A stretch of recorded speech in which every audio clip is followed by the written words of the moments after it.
Odofo yemo bibia jumo bibia kwaba the African History and Heritage TV so and also most for Dr. Kodrajiman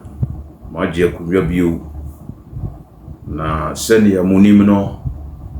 ye channel we so de ye adesua enti ye transese dia na de adesua na eba ene sentino odofo presentation a ene de ba kasebo ana ye de ba no ubit match wadwen e wo comment section ho na mo bomodian se wadwen kire no mu no kasa no e ho bete ifise e beda ho afebo ni di kan ye besre obo ade nsemu nshira e de ama African History and Heritage TV atiefo ne ahwefo nyina se bribia de content etumo a mo share mo subscribe ema amanfo nso enya bihwe na ye be shase no nso ye de ayeyi a ene kabia ebeda obo ade se wama adepa achiyen ketrema eda abodwiem moja nso edi ahusie ewo honamudi a na kyerese ayeyi nko an ese de ma obo ade na ne kasebo na ye de ba no efa presentation bia anase interview bia Minister for Tourism eye Honorable Abla Jifa Gomashi oni journalist bi eye interview na interview no ne kopie mu baaye ene se na journalist no ebisa Honorable Abla Jifa Gomashi se anyebia se kobase yede akankasa ye friend twi ene beji djuma ewo oman no parliament ebebo ana ma Honorable Abla Jifa Gomashi oto na nuntu so emfa ho se akankasa ana twi kasa no nipa dodo ene ka ewo Ghana ha no eno so nkyese kasa nketenkete no say ya totwene because eye wona wo kasa no o identity anase ekire safo no indipasu asemo ya Honorable kan no nka wanka ne bone nanso ibinum ede aye World Cup etoto na yampia e wa befo kasafidie ntenten so ma me hwa brantie bia ono de ayampia na oto ye no oto editia ewe tribe no nyina ne oka ye ne se voter for ye de ombe kan transvoter Togolanda ye de ombe kan Ghana ho wonum ne Ghana problem me hwa no wa befo kasafidie ntenten so me ye se mbetwe ede atoso matifo ma hwe nanso no me ko TikTok a me search ya mahu abrantie bia nano ne lips no ayeko te sese bio obi a watwa petesi 100 years na kwa ofa so kasa ya no minim se yantete no wofie ye no efise o kan ni babia ni ho a yatetewo e wofie amamre kwan so a obetu wonu ntuo se Ghana ye problem ye one ethnic group obe single one ethnic group ediesi ho se Ghana won ka ye hunti ye problem no just because nipa ba ko pe a ofisa ethnic group no wa kire na dwen no wagina so edia generalizing members of the entire ethnic group sa brante no onpoy Allah subhanahu wa ta'ala emma ni nyansa ene nimdie na onsamfa ne bone enche no na kwa onam so no wahwe yi antri enchere ewo wiase we odofo ebidum so acheche o madwene ewo nidie ene ebu ekwanso na menu ya wutie me o my Ghana we ya yetim no se ɔman no bɛyɛ yi a ɛgyina mɛne wɔ so nɔkoredie a yɛbɛdi de asom ɔman no ɛno na ɛbɛma ɔman no ayɛ yie. Na asɛm a Honorable Abla Jifa Gumashi kan yi nanka ɛnyɛ bɔne mpo wote aseɛ efisɛ ebinom adikan ka ne ɛkyɛnsa nanso ne Jifa kɔkaeɛ no yɛde na to tankuruwa mu ne santi atiefoɔ womenkɔ ahoma no so na yɛnkɔhwɛ nsɛm binom a ebinom akeka no pɛn na yɛde abɛwie Abla Jifa Gumashi Honorable na asɛm a ɔkaeɛ no so. Producer yɛnkɔtie asɛm a ɔte kɔkɔɔ so ɔkae mmere bi atwam. Mo asante sɛ mu hia wo ka so yɛ santini a na wonyɛ bɔne bi ebi yɛ bi adan na mo deɛ mo fɛrɛ sɛ mbɛyɛ ebi yɛ deɛ obi ntie adan ne yɛ deɛ wo kɔyɛ a na afɛ ewie yate yɛnkɔtie asɛm a asante wɔdɔm mmeranteɛ kuo bi a ɛwɔ asanteman mu ɛkaeɛ de to mframa. Ghanafoɔ nyinaa titiri na asanteman awura a ɔte kɔkɔɔ soɔ nana apia o nana nkwa so yɛkyia wo nsɛm bi akɔ so na nsɛn na sɛ yampini yɛ mmiri wɔ ho a na yɛasante no sɛdeɛ yɛ nana ka sɛ yɛma yɛasante ho hia yɛ no na ɛho ahia yɛ ɛna anasɛ yɛma yɛasante ho hia yɛ ɛno nti na asante wɔ dɔm yɛwɔ hɔ awie yɛate na yɛnsa nkɔtie asɛm a Honorable bi a ɔwɔ Ningo Prampram Sam George one so oka editum from him. And so we're actually walking away from our culture. And Mr. Speaker, as a Dangme boy from the Gandangme ethnic group, I am very, very, very worried. Because Mr. Speaker, in 2017, when I became member of parliament for Ningo Prampram, in the Ningo Prampram district, there were 37 Akan language teachers. But there were only 2 Dangme teachers. In a Dangme community like Ningo or district like Ningo and Prampram. And so there was a shortage of teachers. Mr. Speaker, I made a conscious effort within the first 4 years in office to work with the University of Education Winneba, which had a bachelor's degree in Dangme.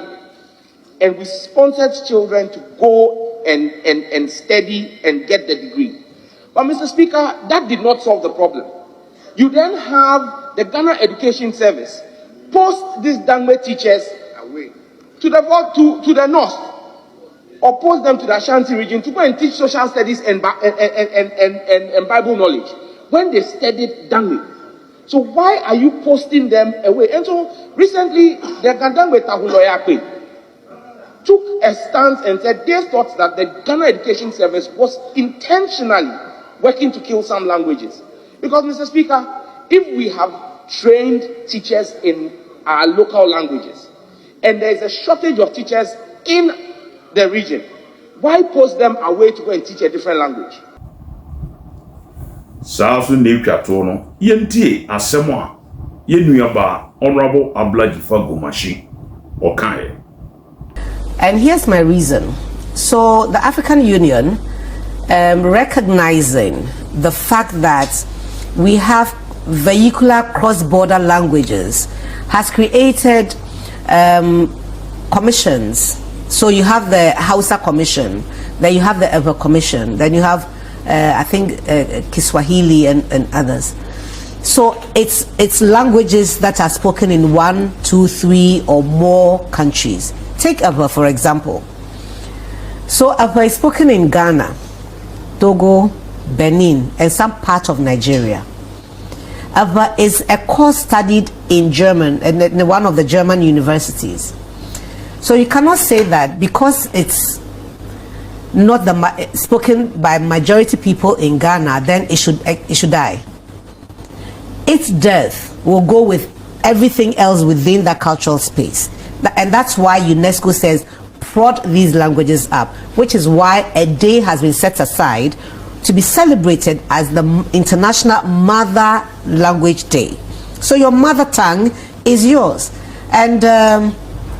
who says you speak 7 languages? Why should we reduce it to 1 because the rest are lazy in learning other people? Well, lazy. Maybe they're not exposed. Maybe you are not exposed to it. Or not exposed to it. So if we say, for instance, in Ghana, maybe Twi is mostly spoken. So people say, oh, let's just make Twi our national language. You don't think that's I think fair? we'll be trampling on the sensibilities of other people and their cultures and their language.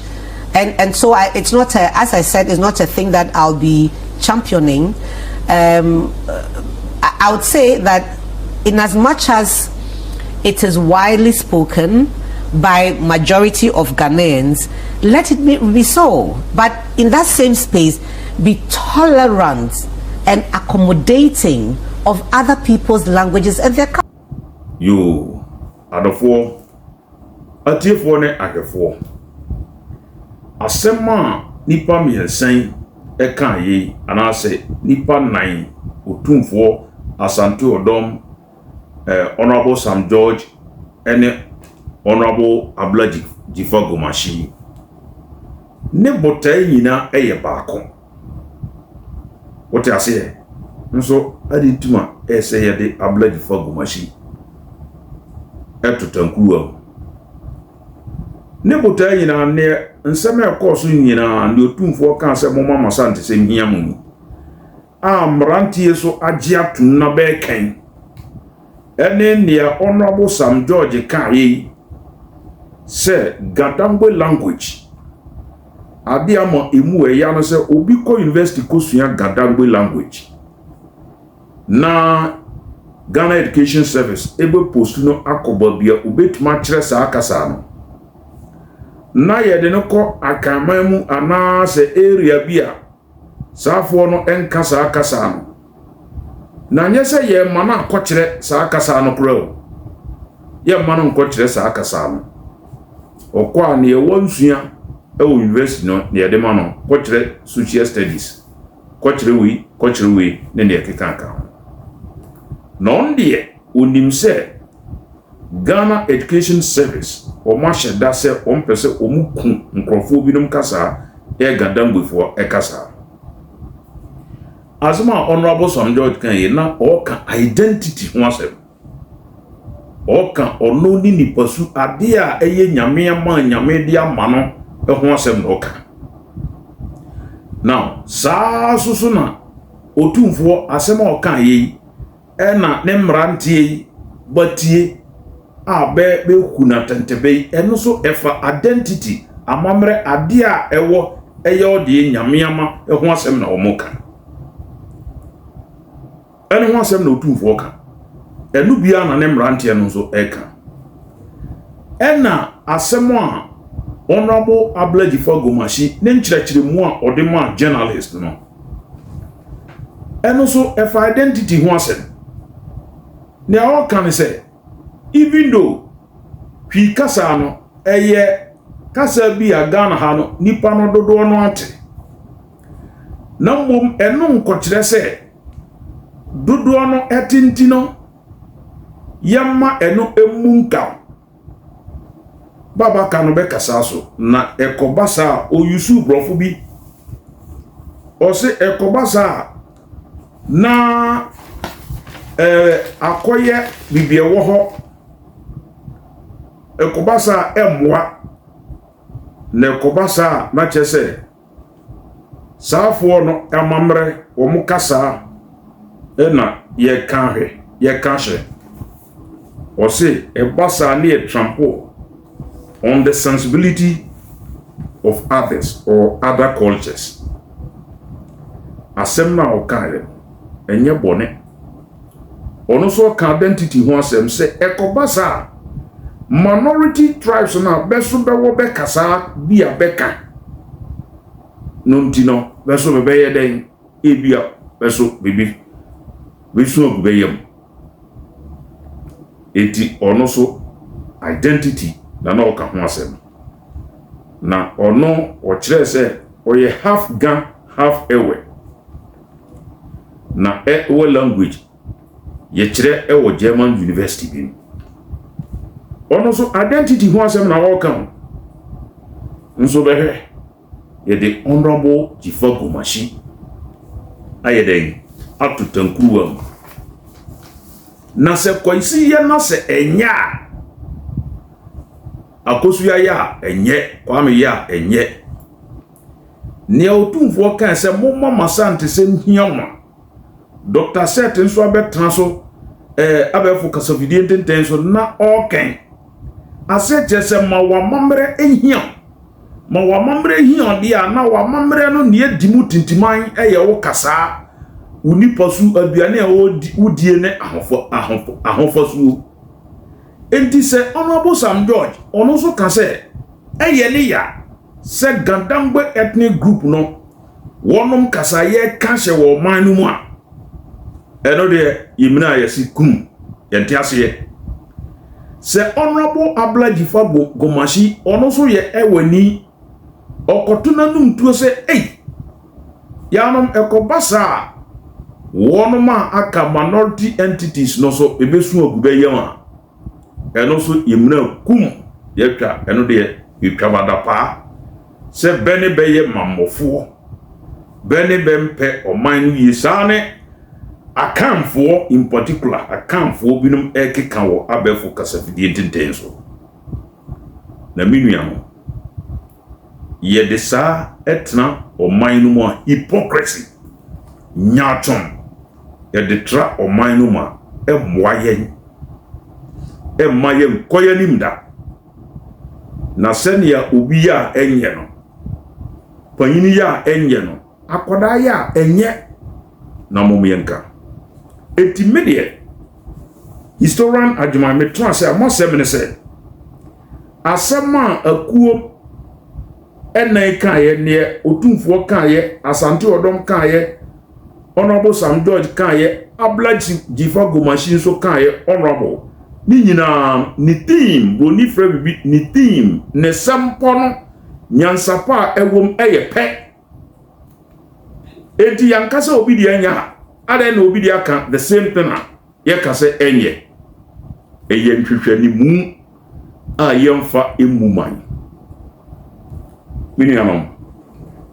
enti ye pese ye man Ghana e konkan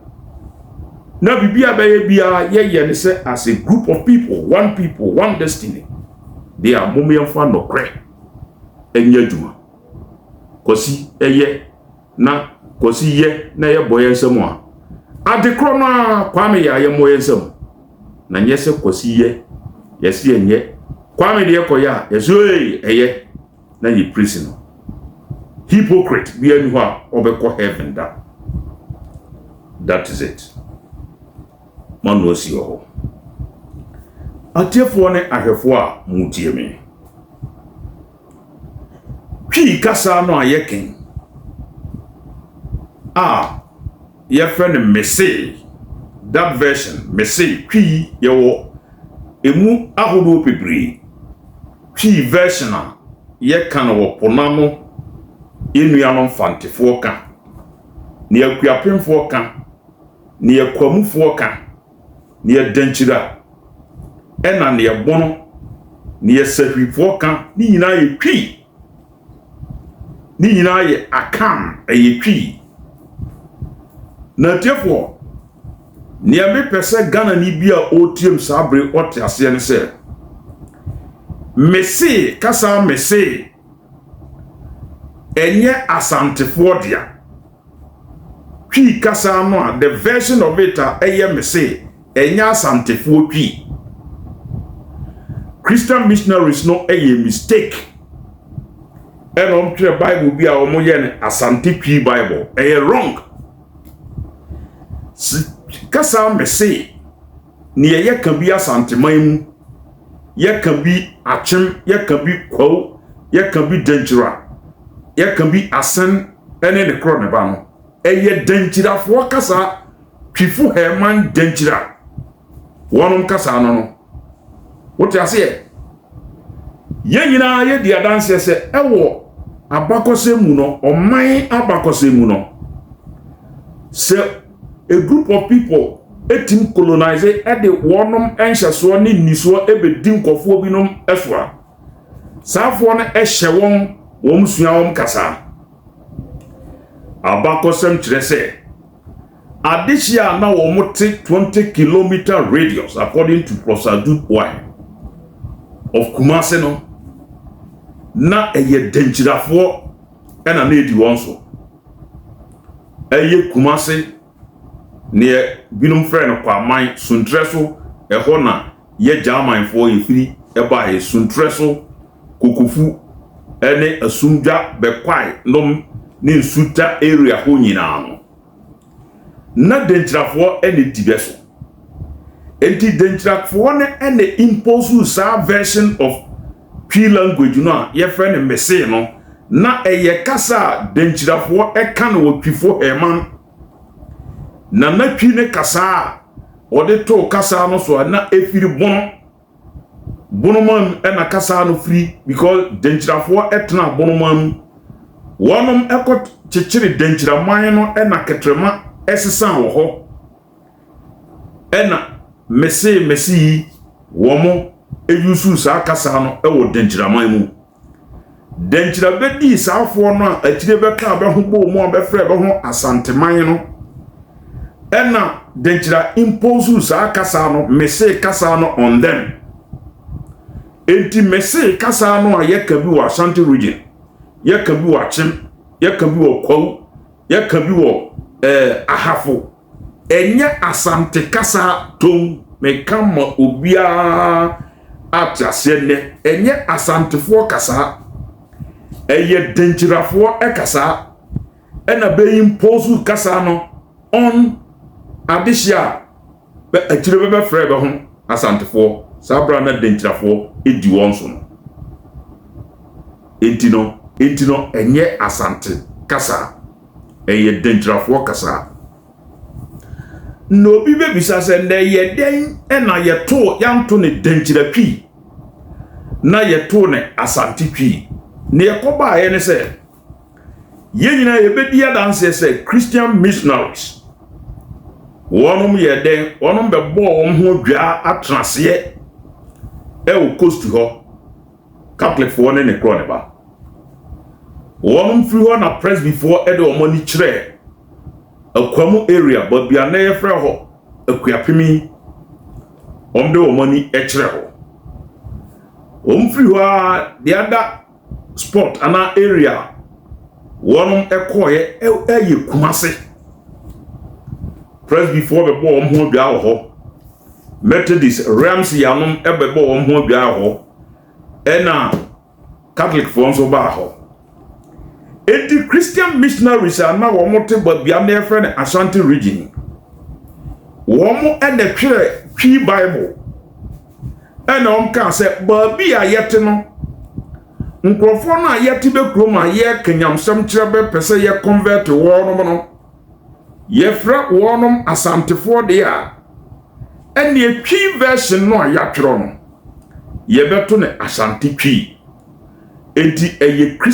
Christian missionaries no ene ye sa mistake otherwise nka eye denchira twi tisani ayo akuapem twi ena ye fante no Christian missionaries a wo mo ekotena akuapem mountains ho Presbyterian for in particular wonom ene twere akuapem for kasa na e wo Bible mu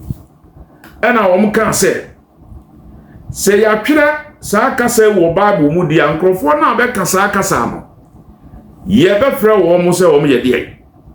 ye be frɛ wo mo se wo mo ye akuapem for dia ene ye be frɛ Bible no se eye akuapem twi Bible ena wono mo mkotra fante maimu e kan se ya twere fante de a fante twi no wono ma wo mo ka no ye frɛ won fante ene ye yemfa wo mo din ento etwi no so ene ye fante twi ana fante Ebinum ankotena denjiraman mu a develop Bible and twere Bible wo ho. Se Christian missionaries no ekotena denjiraman because asante kutia denjira form so ba hwete be ba ho. Denjirafo ebo ahwete ma asante man ya eda ho yi no eye denjirafo emu be se 90% denjirafo. The whole Ahafo area ha emu adehye ewo nkura ewo ho emu be se miensa pe na o mase every babia mprempre ye friend Ashanti region no o mama kanyina every denchira oba no de kasa no na eba wo mesua enti denchira in the making of Ashantia makaksi waka ho asem no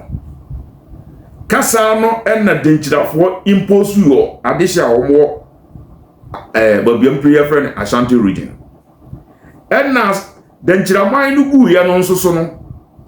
adehye no bebo omo dompem ewo babia mprempre ye friend Ashanti region enti oba no na ode kasa no enam enti kasa mese eye denchirafo kasa mese ayeka na hafo denchirafo kasa ni ayede ba asantima mu eye denchirafo kasa. So there is nothing like Asante Twi eye mistake a Christian missionaries no eye twi ayeka na mese eye denchirafo kasa na epie firi bono language mu miniano sa era asem no te na me episode a etoso miensa me subtopic a etoso miensa ni ame bisa no se so yenuanu ma ewo Ghana omo ye problem se ye per lingua franca ana kasa ye nyina ye beka bia yenuanu ma benka twi bere ye problem ana te sani abrante bia na ni nswade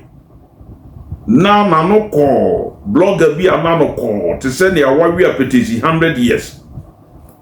obetutu ayampia ewo abefo kasafidie ntenten so se ewefo voterfo transvoter Togoland a ombeka Ghana ho any ye problem no yemisa yonze are they our problem? No, they are not. Na me bebo video bi na video no ebesi no obehu se enye yenuanu ma benka twi kasa na ye problem na yen twifo no na ye problem. Producer yankwa ahoma no so na fasa video no tu na ye hwe house. That is also one unfortunate thing. The be in Bono means they as a pronoun. So if you are not saying they, just as you cannot say I sees in English, you cannot say be when you mean one person, the singular. Be is plural, meaning they. So Bebe is not only Bonos who speak Be. Along the western frontier, we have the Nzemas, we have the Ayins, all of us we speak Be, meaning they. Minuanum ndanyamia sisende dadue manya kwanya make bono e wo Ghana parliament ma bono fo nyina be temenka so you hear that be low ranger ya bompa say insise abe ye say ye nyina ye de bono kasa e be sua de ye de aka ne Bible ne ye de aye niema wo ye school abusuafo ho wo bono mani ma ho wo sika ho wo afade a betima boa bi ye amfa ne ntoboa ne nimde na ye nhwe se ye kasa no ye ne beje ho ye de adijuma ama Ghana fo nyina ho se ampa ye so ye wo kasa bi. To which I'm appealing to all Bonos to be happy about the fact that now we are making deliberate conscious efforts to have the Bono language recognized, documented, written, and used for all purposes in schools in Bono region, and then to also have the Bible written in the Bono language.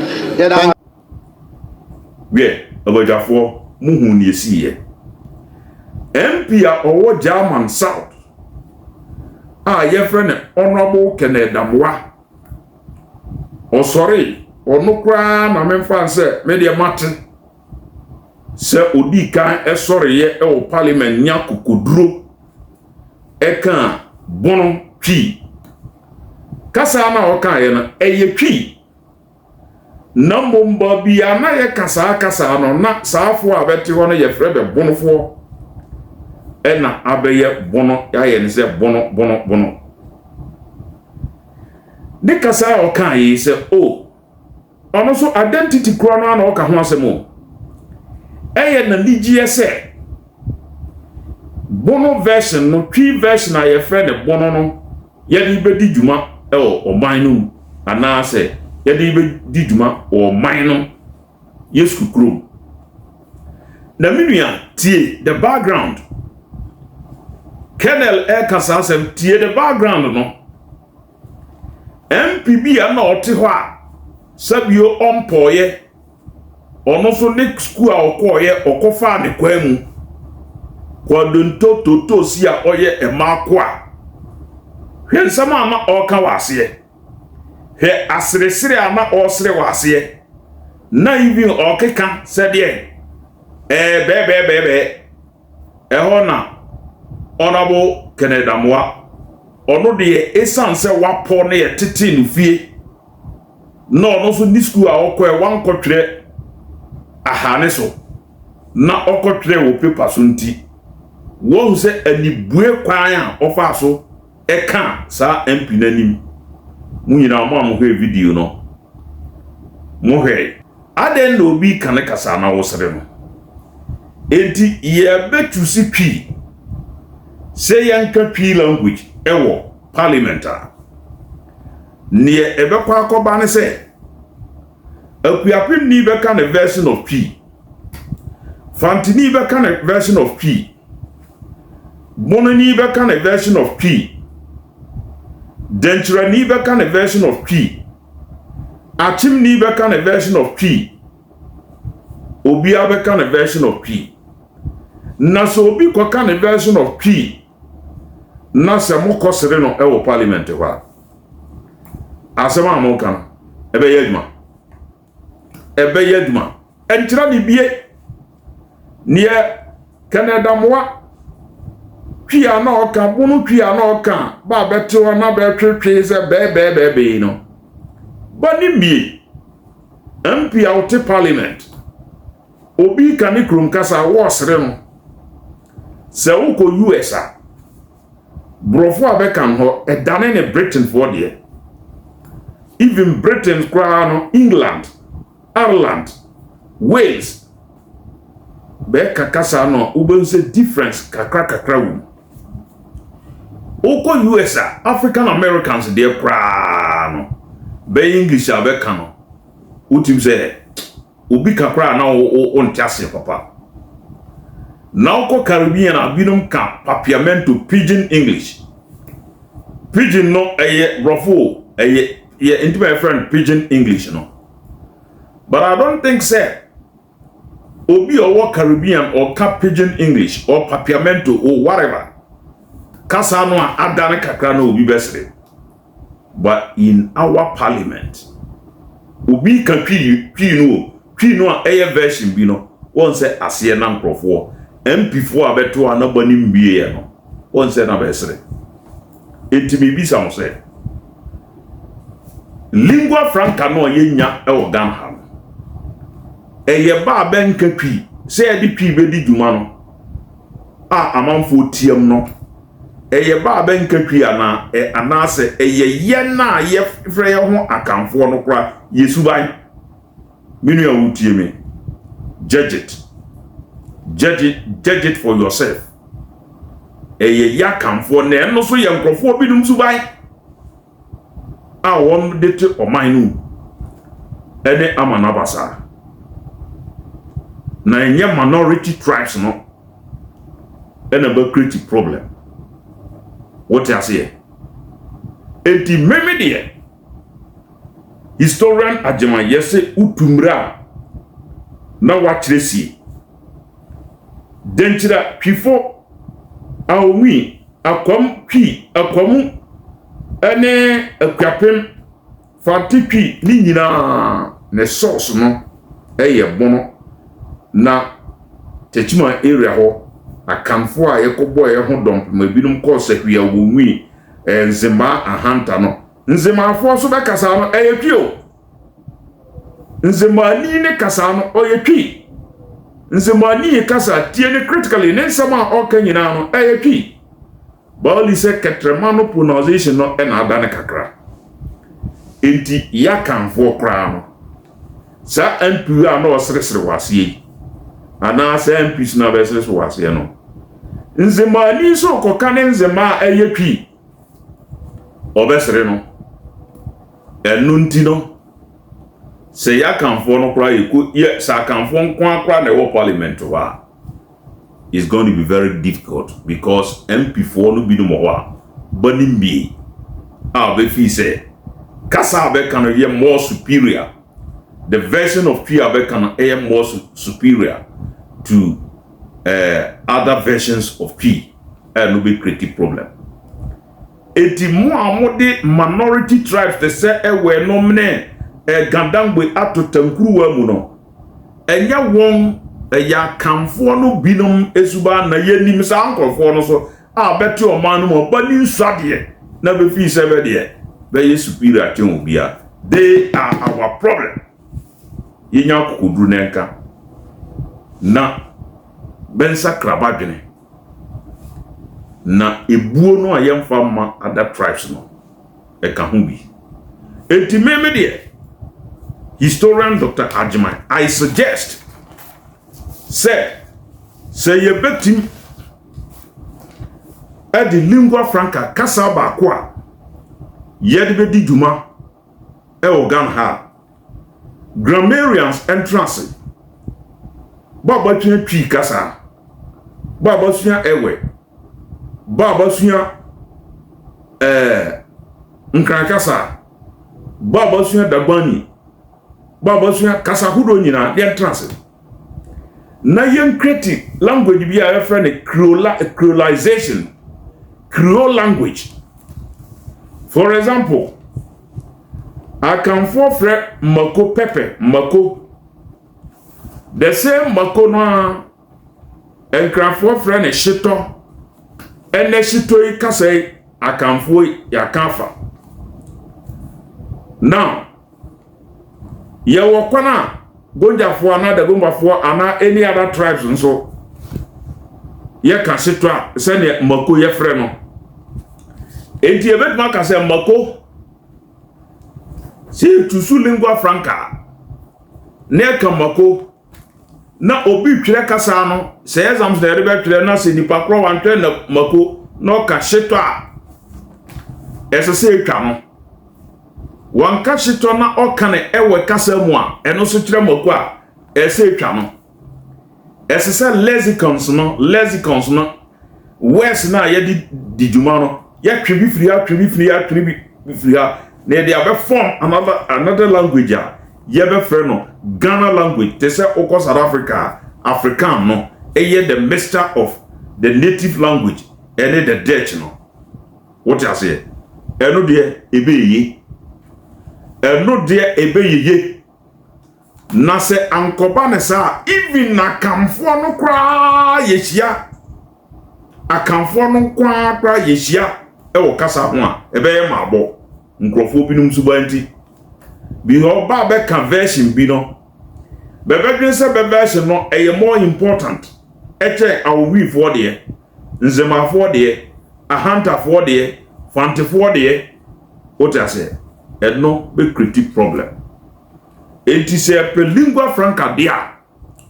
All the various tribal languages, no, the major languages, no, except Kibia. Nase, send them si chim no. Ne lexicon no because brofukasa ayeken. Where the view of ni meanings ebebri. Where the bakupe no ni meanings o kobese 9. Aye friend the synonyms. Enti yetu su se makwa ni synonym no shito ngrafo ne ka other synonym na ya pe ewefoɔ sɛ na bɛsi frɛ mako other synonym ni apɛdabanifoɔ sɛ na bɛsi frɛ mako ɛne ne korɔ ne ba ɛno na kasa no a ebe evolve aba no ya to din sɛ ɛyɛ Ghanafoɔ yɛ nyinaa yɛ kasa na ya frɛ ne Ghana language no yɛ to din twi ne ya frɛ ne Ghana te sɛ card yɛ frɛ ne Ghana card ana yɛ sika no yɛ frɛ ne Ghana cedi no na ya ma no saa Ghanaian identity no eno ene beboa na sankoba saa superiority syndrome ankofo bi fi se be de be ho hia be ya de hye wo manum che others no sa kanfo no kra yenko akra ye kotena ba bi se yenko akra ne ya chichire ye manya problem a ye be create no e de ama ye ho no e do su bibiri a enya asem ketwa sa ena de ente enti the solution to the problem of lingua franca is a creolized form of twi se twi no ye nim se fa dodo no eka but ye be use Ghana grammarians of various languages no a creolize languages no ma obia ne linguistic tribe bia linguistic lexicon no abam then we evolve, right? And no, your friend, linguistic evolution. So, ya evolve language bia obia de wum kakra kakra. And no nebe me who say we are one people with one destiny. And no nebe solve problem.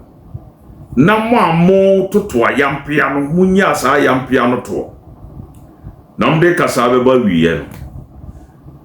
Historian Dr. Ajiman, I am saying it with authority. Say, look, anuanoma omo ka say, oh, ye di twi ye aduma asantefo etim be ya bede, bebe didi baba ka tem no. Twi no a ye kam. Enye asante twi, eye denchirafo twi, eye denchira twi. Mese eye denchirafo twi, eye denchirafo kasa na beka. Ena be impose on addition bebe frɛ be ho asantefo dentraman ne sugu ya be bo dompem ewo asanteman mu sɛ ne amakaksi kan ye no dentra in the making of asante no ne be de kasa no baaye nti eye dentrafo kasa o se tutu one nadamfo obirikonfo be kɔbɔ be ho adwa ewo dentra be kɔ no kasa nyesa me se kasa no mde kɔye kosuya kasa no from denjira ena onum edebai enti kasa mese a hafofo kabi afofo nyina ye denjirafo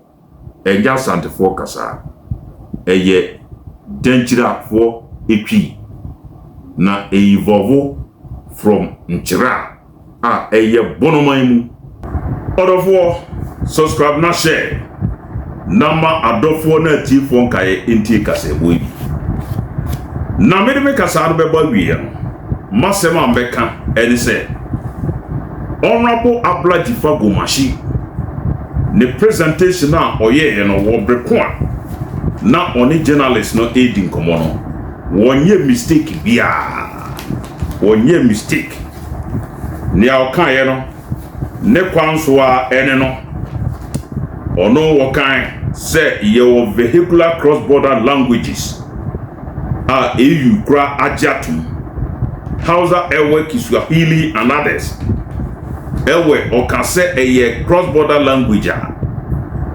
it can be Ghana, it can be a friend say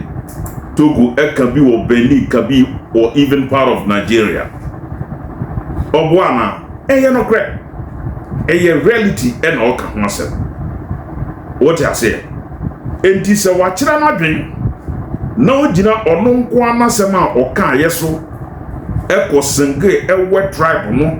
nyina se wo mo na ye Ghana problem no wadwene ye fo nti mo amoko kasa asem no munyai na honorable no was right obia e protect na identity nkrafo e protect wo identity ewefo e protect wo identity akanfo protect wo identity sɛ ne otumfo kan ye no enti identity a ebe ma ye nyina yehu sɛ ye Ghana fo eye kasa de a then the type of kasa said the ba ye friend creolized tree no a eye major languages a ewo manum obia lexicon na say west no ibi esuasu mu na yato language no di fofora ebe reflecting Ghanaian identity. That is the solution to the problem. Enti near Honorable Jifa Gomashi Kanye no. Honorable Jifa Gomashi was right. Honorable Sam George was also right. Senior Sante Hine right. Now Sante Yodomfo was me right no. Sasu na the two honorables no. They were right. Inti mo amoto to ayampe etia wo no munyai. Odofo beden ka bono abawiye medamase me mamoni tie adehye.